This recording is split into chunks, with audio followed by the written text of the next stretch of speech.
हमनी सब लइकन के मुकाबला लइकी लोग कतनो पढ़ी लिख के नइखे लोग कर सकत। हमनी के नाक से कपड़ा सूंघ के बता देनी जा कि आज भर पहने लायक बा कि ना।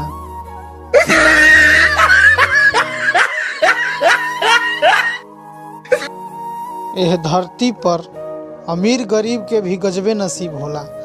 शादी ब्याह चाहे कौनो फंक्शन में अमीर आदमी सोचेला कि कपड़ा ब्रांडेड दुकान से ले आई, मिठाई बढ़िया दुकान से आई, खर्चा वर्चा बढ़िया हुई। आ गरीब सोचेला कि कर्जा के करा से ले आई। हम इंसान यहाँ जाति पात और हिंदू मुसलमान बना बैठे। हम इंसान यहाँ जात पात और हिंदू मुसलमान बना बैठे। हमसे अच्छे तो ये परिंदों की जात है जो कभी मंदिर पर तो कभी मस्जिद पर जा बैठे। कहने को तो सबसे चतुर जीव हैं हम, मगर यह क्या नफरत की जमात जमा बैठे।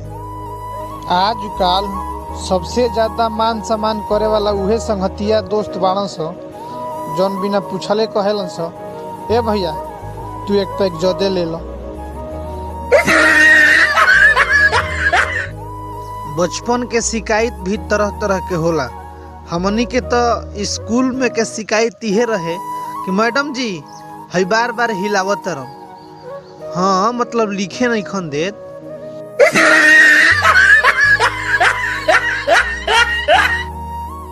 अच्छा जीजा या साला के रिश्ता कितना अच्छा होला। सास व ससुर सोचेला लोग कि हमार दामाद पियकड़ मत होखे। आ साला से जब भेंट होला तब साला कहेला का जीजा कौन ब्रांड चली।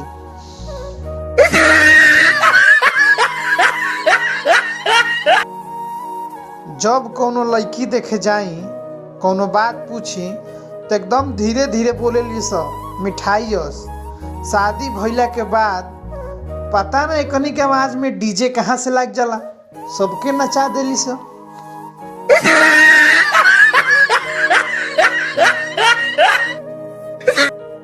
कबो कबो सवाल के जवाब दिहल भी महंगा पड़ जाला।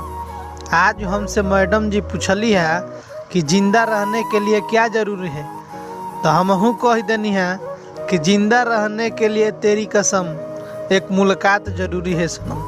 तब से का कही मारी के एकदम चुतर लाल को देले बड़ी।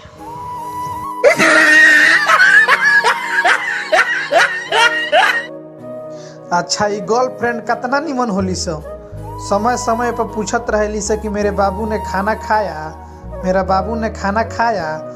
आ जब उहे बियाह हो जाला तो कहेली सो कि खइबो तो खा ना तो ही थरियावा तेरा मुँह में हुर दे।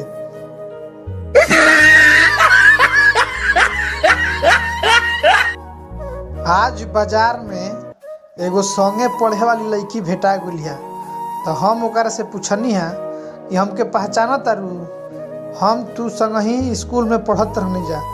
तो कहतिया कि पढ़त तो हम रहनी, तू तो खाली मुर्गा बनत रहल। अतना घनघोर बेइज्जती, हद होला बेइज्जती के।